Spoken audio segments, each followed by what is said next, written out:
Skin के हवाले से थोड़ी सी बात करते हैं। सर्दियों में लोगों को स्किन के बड़े मसाइल हो जाते हैं, लेकिन हम सर्दियों के हवाले से स्किन इशूज़ डिस्कस नहीं कर रहे, हम एजिंग के हवाले से स्किन इशूज़ डिस्कस करेंगे, जिसमें सैगिंग आती है, हाइपर पिगमेंटेशन हो जाती है और आपका स्किन टाइप भी कदरे चेंज हो जाता है। लेकिन इन सारे मामलात पर हम बात करेंगे। हमारे साथ डर्माटोलॉजिस्ट मौजूद हैं स्टूडियो में, डॉक्टर सारा नईम साहिबा। अस्सलाम वालेकुम। वालेकुम अस्सलाम। अच्छा सारा साहब, आप ये बताइए कि हमारी स्किन में ऐसा क्या क्या होता है जिससे कि हमें ये नज़र आए कि ये एजिंग का प्रोसेस स्टार्ट हो गया है? एजिंग में तो ऑब्वियसली जिस तरह सबको ही पता है, एजिंग तो एक नेचुरल सा प्रोसेस है, ऑन गोइंग प्रोसेस ये होना है।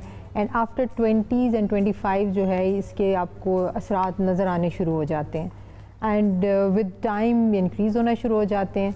तो उसमें ये कि आपको ड्राइनेस ऑफ स्किन होती है, रिंकल्स होते हैं स्किन पे आपके, और आपको थोड़ी सी आपका सीबम वगैरह कम हो जाता है। इसकी वजह से आपकी जितनी भी जैसे जैसे एज एडवांस करती है आपकी जो कोलेजन डेपोजिशन होती है, आपकी स्किन थिन होती है और वो फिर रिंकल्स आपको नज़र आना शुरू होते हैं। तो ये जो मेन निशानी है एजिंग के हवाले से चेक करने की कि आपके फेस पे झुर्रियाँ नज़र आने लग जाती हैं, झुर्रियाँ और रिंकल्स, और वो मेन उसकी स्पेसिफिक एरियाज़ हैं जहाँ पे आपको ज़्यादा अंडर आइज़ में, आपको क्रोज फीट्स में, आपके यहाँ पे ये थिन स्किन होती है। इसलिए सबसे ज़्यादा ख्याल और सबसे अर्ली एज में आपको इन एरियाज़ का अपना ख्याल करना चाहिए। उसमें मॉइस्चराइजिंग करें, आई क्रीम्स यूज़ करना शुरू कर दें आफ्टर 25, तो यहाँ पे फिर डिलेइंग ऑफ रिंकल्स हो जाता है। ठीक है, लेकिन एक और चीज़ पे भी मैं क्लैरिटी चाहूँगी कि क्या छाइयाँ जो हैं, जो जिसको कहते हैं हम पिगमेंटेशन शुरू हो गई है, छाइयाँ उम्र से कनेक्टेड हैं या हार्मोन से?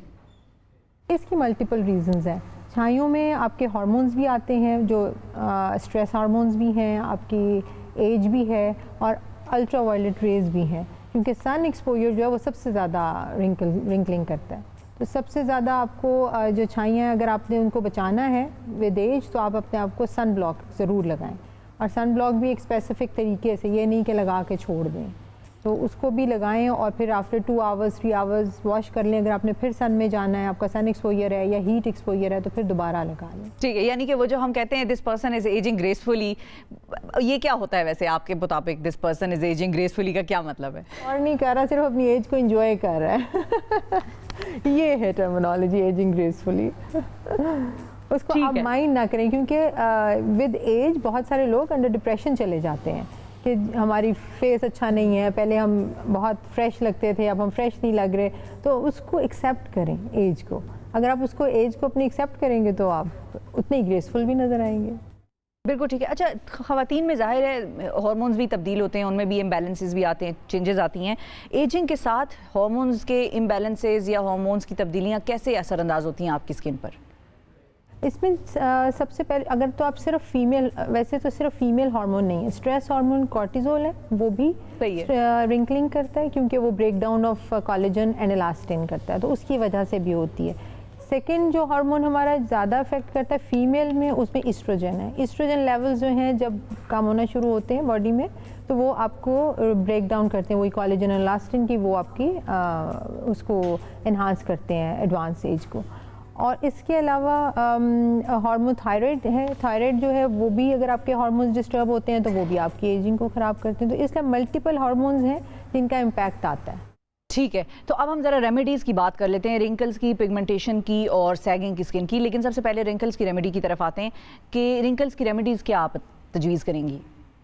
सबसे पहले तो सन एक्सपोजर सबसे ज़रूरी। बहुत अर्ली एज में बच्चों को सन ब्लॉक्स की आदत डाल दें, क्योंकि हम एजिंग को स्टार्ट करते हैं ट्रीट करना आफ्टर 40s, जब हमें बहुत विजिबल डिफरेंस नज़र आता है। हमें आफ्टर 25 बच्चों को स्टार्ट कर देना चाहिए मॉइस्चराइजर्स, कुछ ऐसे mild moisturisers and dry creams, जैसे मैंने पहले भी बताया, तो वो आप शुरू कर दें। तो उससे ये होता है कि काफ़ी डिले हो जाती है रिंकल्स।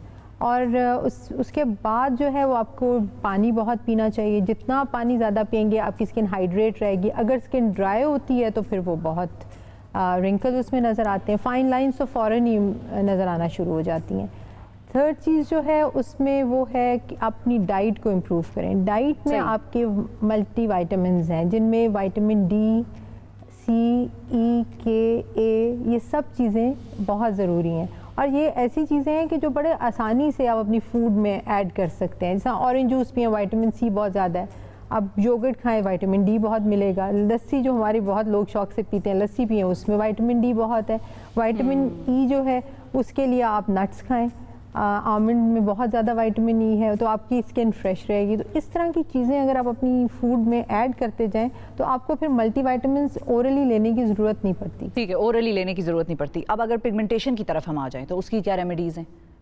पिगमेंटेशन को भी हमें उसी तरह ट्रीट करना है। सबसे पहले तो हमें अल्ट्रावायलेट रेज को प्रोटेक्ट करना है। उसके बाद पिगमेंटेशन में जो ज़्यादा इम्पॉर्टेंट चीज़ है वो है क्या कहना चाहिए इसको, ये हीट का एक्सपोजर जो है वो नहीं होना चाहिए।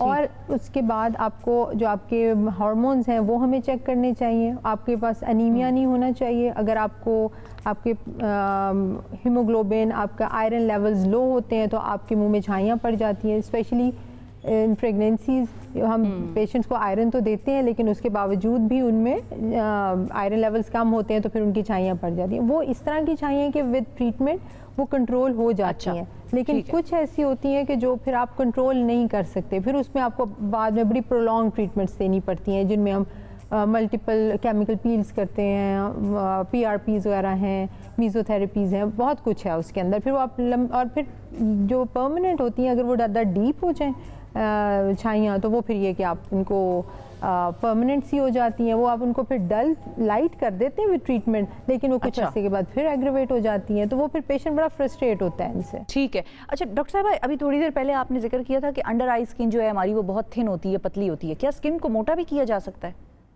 हाँ बिल्कुल, हम रेटिने वगैरह यूज़ करते हैं। वो ट्रेटिनोइन जो है वो बहुत ही अच्छा डेरिवेटिव है। वो उसको जब हम स्किन पे लगाते हैं तो फर्स्ट वीक में स्किन पील होती है। जब स्किन पील होती है तो पेशेंट्स का फ़ौरन फ़ोन आता है कि जी हमारी पतली होने लग गई स्किन। वो पतली नहीं होती, रिजुविनेट हो रही होती है। वो आफ्टर 1 वीक सेटल होती है तो आपकी स्किन थिक होना शुरू होती है, लेकिन उसको प्रोलॉन्ग पीरियड के लिए यूज़ करना चाहिए, यानी अर्ली एज में आफ्टर 30s शुरू कर देना चाहिए रेटिनॉल। सही है। और इसके साथ हमारे पास RF माइक्रो नीडलिंग है, वो जब हम करते हैं तो वो जर्नलाइज स्किन को इम्प्रूव करती है। तो RF micro needling plus PRP, ये सब इन PRP में ग्रोथ फैक्टर्स हैं, तो ये सब आपके कोलेजन को बूस्ट करते हैं, तो आपकी स्किन थिक होती है और फ्रेश होना शुरू। ठीक है। अच्छा, और अब अगर मैं आपसे ये पूछूं कि स्किन सैगिंग को किस तरह रोका जा सकता है? को आप ऑब्वियसली ट्रीट कर सकते हैं, उसको आप रोक नहीं सकते, वो तो एक ग्रेविटेशनल इफेक्ट है, वो तो हम नहीं ख़त्म कर सकते। लेकिन वही उसमें फिर हम फिलर्स यूज़ करते हैं, बोटॉक्स यूज़ करते हैं, और थ्रेड्स हैं जो लिफ्ट करते हैं, और उसके अलावा जो हाइफू ट्रीटमेंट है, RF माइक्रो नीडलिंग जो है वो बहुत ही अच्छे रिजल्ट्स देती है विद सैगिंग। लेकिन मिरेकल नहीं होता इन ट्रीटमेंट से। मिरेकल सिर्फ बोटॉक्स फिलर्स से होता है जो इमीडिएटली आपको नज़र आता है, या थ्रेड से। जो ये ट्रीटमेंट्स हैं ये प्रोलॉन्ग हैं और जनरलाइज स्किन की अपीयरेंस को इम्प्रूव करती हैं, और वो मेरे ख्याल में कि ये ज़्यादा बेहतर होती है और नेचुरल है, जो कि आपको एक नज़र आती है चीज़ कि स्लोली ग्रेजुअली आपकी स्किन इम्प्रूव करती है। आपके ओपन पोर्स जो हैं वो भी सैगिंग के साथ आते हैं, तो वो आपकी ये चीज़ें ज़्यादा इम्प्रूव करती हैं। सही है। और इनका इफेक्ट कितने अरसे तक हमें नज़र आने लग जाता है? आफ्टर 3 सिटिंग्स डेफिनेटली रिजल्ट्स नज़र आने शुरू हो जाते हैं, और फिर उसके बाद हम पेशेंट से कहते हैं 3 मंथ्स के बाद अगर आपको दोबारा फील होता है तो 1 सिटिंग ले लें। मतलब 3 to 4 सिटिंग्स तो मस्ट है। उसके बाद फिर ग्रेजुअली 1 ईयर ले लें आफ्टर 2 ईयर्स, तो वो एक रहता है आपका जैसे बूस्टर आपको एक मिल जाता है। सही है, एक बूस्टर मिल जाता है। अच्छा ये बताएं डॉक्टर सारा कि माइक्रो नीडलिंग क्या होती है, क्या प्रोसेस है माइक्रो नीडलिंग का? माइक्रो नीडलिंग में ना बहुत एक छोटा सा एक डिवाइस होता है, उसमें माइन्यूट सी छोटी नीडल्स होती हैं।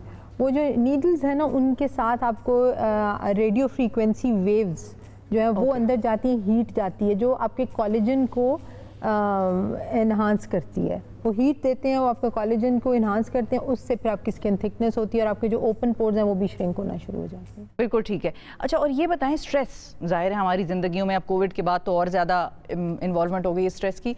स्ट्रेस का कितना अमल दखल है आपकी स्किन की एजिंग के ऊपर?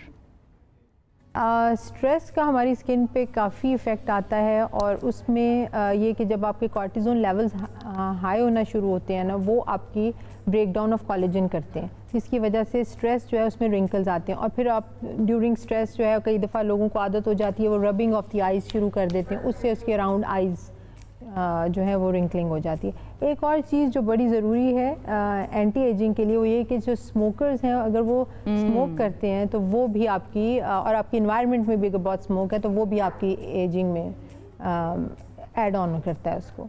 इसलिए स्मोकिंग को, अपनी हैबिट्स को थोड़ा सा चेंज करें। और फेशियल एक्सप्रेशंस भी, अगर आप बहुत ज़्यादा फेशियल एक्सप्रेशंस देते हैं तो भी आपकी रिंकलिंग ज़्यादा होती है, और डीप रिंकल्स जो है विद टाइम ज़्यादा हो जाते हैं, जिनको हम ट्रीट बड़ी मुश्किल से करते हैं फिर। अच्छा, तो फिर मतलब हम ज़्यादा ना मुस्कुराएं? नहीं, आप बिल्कुल मुस्कुराएं, लेकिन बहुत ज़्यादा ना मुस्कुराएं। ये तो आपने मुश्किल में डाल दिया, हमें तो आदत है ज़्यादा मुस्कुराने की। लेकिन बहुत शुक्रिया अदा करेंगे, डॉक्टर सारा नईम नाजरीन हमारे साथ मौजूद थी, और डर्मेटोलॉजी के हवाले से जो हमारा इशू होता है स्किन की सैगिंग का, पिगमेंटेशन का, जो ज़ाहिर है एज के साथ साथ आपके चेहरे पर नुमायाँ होते हैं, उनके हवाले से कुछ टिप्स दे रही थी और कुछ ट्रीटमेंट प्लान बता रही थी। लेकिन वो ज़ाहिर है हर बंदे का अपना कस्टमाइज प्लान होता है, तो आप अपने डॉक्टर के पास जाएंगे, वो आपके हार्मोन लेवल्स देखने के बाद, आपकी स्किन कंडीशन देखने के बाद, और आपकी बॉडी की अंदर की जो कंडीशन है जिसमें कि ब्लड काउंट है और आपका हीमोग्लोबिन लेवल्स है वगैरह वगैरह, इन सारी चीज़ों को देखने के बाद आपका एक कस्टमाइज प्लान बनेगा। तो किसी भी बात पर ऐसे यहाँ पर सुनकर अमल दरामद नहीं कर लेना, आपने अपने डॉक्टर से पहले पूछना है और फिर उसके बाद इजाज़त के बाद आपने करवाना है जो भी करवाना है। बहुत शुक्रिया अदा करेंगे डॉक्टर साहब।